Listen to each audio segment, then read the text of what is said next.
कर्पूरगौरं करुणावतारं संसारसारं भुजगेन्द्रहारं सदा वसन्तं हृदयारविन्दे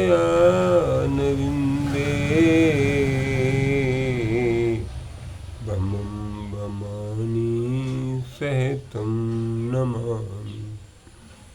मैं शंकर भगवान की वंदना करता हूँ,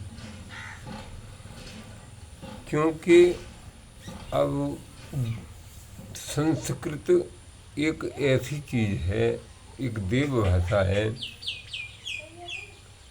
देव भाषा बिना संस्कृत के कोई भी वेद मंत्र पूजा पद्धति संपूर्ण नहीं होती, क्योंकि संस्कृति देव भाषा है। और अगस्त्य ऋषि को भगवान शंकर ने सबसे पहले तमिल भाषा सिखाई थी। हमारे देश में संस्कृति के बाद तमिल भाषा आई थी, और तमिल भाषा संस्कृत से सम्मिलित है। तमिल भाषा में और संस्कृति में थोड़ा सा ही फर्क है, और बिना संस्कृति के पूजा या विद्वानता, जैसे समझ लो जैसे मानव निर्वस्त्र होता है, निर्वस्त्र पुरुष हो चाहे महिला हो, शोभा नहीं देती। इस प्रकार से बिना संस्कृत के पूजा शोभा नहीं देती। अब लोग एक दूसरे पर टिप्पणी करते हैं। मैं मानता हूँ हमारे राम भद्राचार्य, तो राम भद्राचार्य एक प्रकांड विद्वान है कि एक जैसे समझ लोग जैसे एक कोई अवतारी पुरुष, अवतारी संत है। और स्वामी प्रेमानंद जी, उनके मुख से अमृत की वर्षा होती है कि बेशक वो संस्कृत न बोले।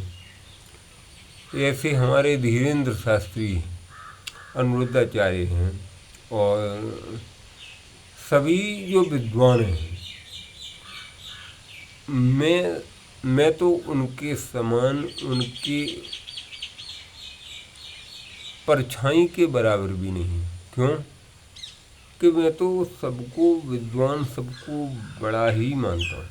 वो सभी मेरे विद्वान हैं, प्रकांड विद्वान हैं, संस्कृत के विद्वान हैं। हम तो एक अनपढ़ व्यक्ति हैं। हम अनपढ़ व्यक्ति अगर कुछ बोल लें वही बहुत है, क्योंकि जब वो अनपढ़ ही है, हमारे परिवार में इतना था ही नहीं जो कि हमें पढ़ा सकते थे। तो यही मेरा कारण है कि मैं यही सबका सम्मान हो। और उनके मुख से भी राम भद्राचार्य के 3-4 हज़ार श्लोक उनको संस्कृत में याद हैं, और वे आँखों से उनको विचारों को देखता नहीं है। तो क्या कोई मामूली बात नहीं है। अरे जिनकी आँखें हैं और जो पढ़े हुए हैं, उनको भी इतने मंत्र याद होना संभव नहीं है। तो मैं ज्ञान प्रकाश गति अग्रणी हूँ, अग्नि रश्मि जन्मना जात वेदाः ऋग्वेदाः।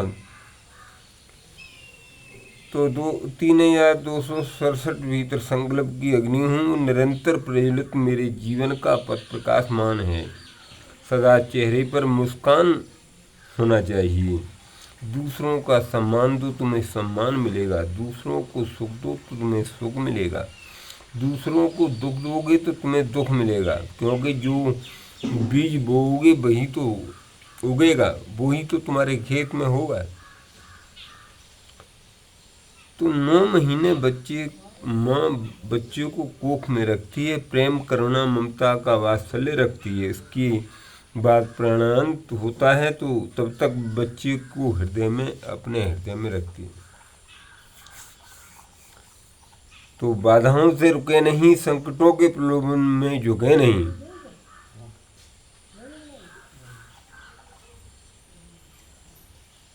तो जब तक आपको मंजिल न मिल जाए, जब तक आगे बढ़ते रहना चाहिए। कभी संतुष्टि नहीं करनी चाहिए कि मैं इतना विद्वान हो गया। न तो कभी विद्याएं कभी पूर्ण नहीं होती, क्योंकि विद्याएं जितनी ज्ञान लड़ा लो, विद्या एक ऐसी चीज है जितना आप उसको समय दोगे वो तुम्हारे लिए समय देगी। दिमाग खर्च करने से दिमाग बढ़ता है और पैसा खर्च करने से पैसा घटता है। ये विशेषता, ये दिमाग ही एक ऐसी चीज है खर्च करने से बढ़ता है। ओम नमो नारायण।